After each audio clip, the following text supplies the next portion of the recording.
आज मैं श्रीमद्भागवत पुराण के 6ठा अध्याय विराट स्वरूप की विभूतियों का वर्णन पढ़ने जा रही हूँ। कृपया आप लोग भी इसका श्रवण करेंगे। इसको सुनने या पढ़ने से मनवांछित फल की प्राप्ति होती है और मनुष्य सुख का अनुभव करता है, शांति का अनुभव करता है। इसलिए आप लोग भी इसका श्रवण जरूर करें। तो आइए हम पढ़ते हैं।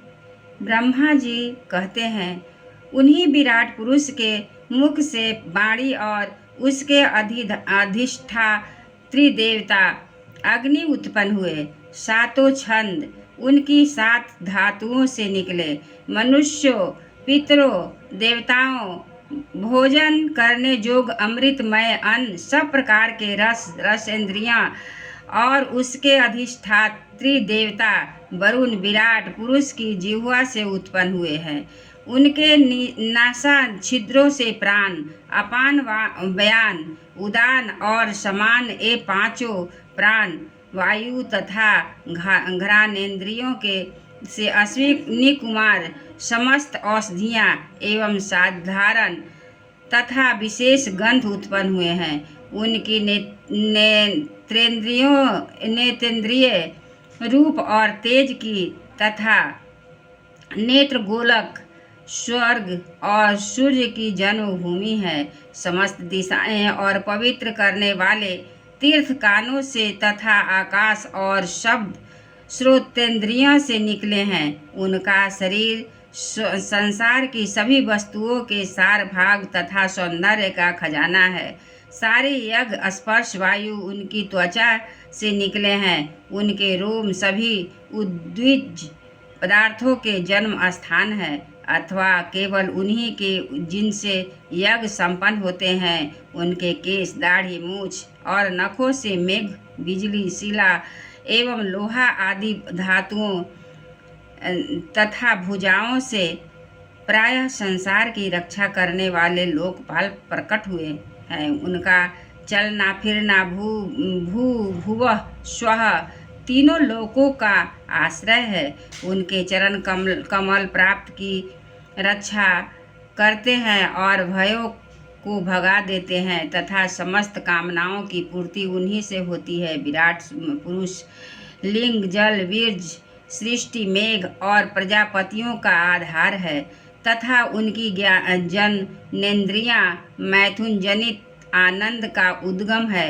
नारद जी, विराट पुरुष की पायु इंद्रिय यम, मित्र और मल त्याग का तथा गुदा द्वार हिंसा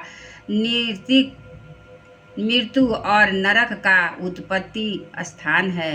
उनकी पीठ से पराजय, अधर्म और अज्ञान, नाड़ियों से पद, नदी और हड्डियों से पर्वतों का निर्माण हुआ है। उनके उदर में मूल प्रवृत्ति रस नाम की धातु और समुद्र समस्त प्राणों तथा उनकी मृत्यु समाई हुई है। उनका हृदय है मन की जन्मभूमि है। नारद, तुम, हम, धर्म, सनकादि, शंकर, विज्ञान और अंतःकरण सब के सब उनके चित्त के आश्रित हैं।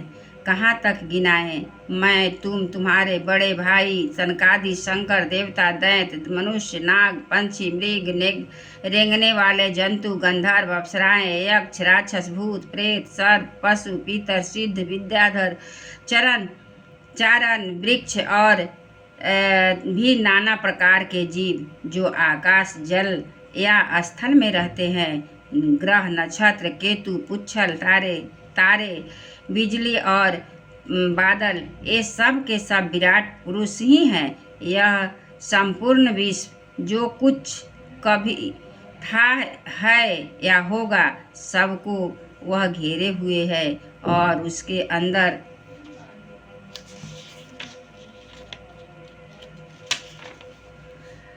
विश्व उसके केवल 10 अंगुल के परिणाम से में ही स्थित है। जैसे सूर्य अपने मंडल को प्रकाशित करते हुए ही बाहर भी प्रकाश फैलाते हैं, वैसे ही पुराण पुरुष परमात्मा भी संपूर्ण विराट विग्रह को प्रकाशित